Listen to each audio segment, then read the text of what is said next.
शक्तीला पुढाकार देण्याचं काम करतात आणि त्यातूनच हा एक कार्यक्रम आहे रक्तदान शिबिर खास महिलांसाठी. मला वाटतं भांडूपमध्ये रक्तदान भांडूपच पहिलं असेल ते फक्त महिलांसाठी ब्लड डोनेशन कॅम्प करत आहे.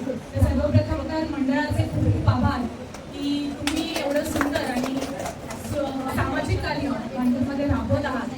आज स्त्री शक्तीचा दिवस आहे, जागतिक महिला दिन आहे. तर सर्वप्रथम सर्व महिलांना जागतिक महिला दिनाच्या खूप खूप शुभेच्छा. आणि म्हणजे स्त्री म्हणजे जगाला निर्माण करते आणि संकटात खंबीरपणे उभी राहते आणि अशा स्त्री शक्तीचा आपण आज साजरा करतोय. तर त्यामुळे सर्वांना खूप खूप शुभेच्छा. म्हणजे स्त्री ही नेहमी सकाळपासून रात्रीपर्यंत धावपळ करत असते, मग ती कामासाठी असो किंवा कुटुंबासाठी असो किंवा सामाजिक कार्य असो. तर प्रत्येक क्षेत्रात म्हणजे अगदी कल्पना चावलापासून स्मृती मंदानापर्यंत स्त्रीने आपलं नाव प्रत्येक क्षेत्रात कमवलेलं आहे आणि अशा स्त्रीचा आज आपण सन्मान करतोय. त्यामुळे रक्तवीर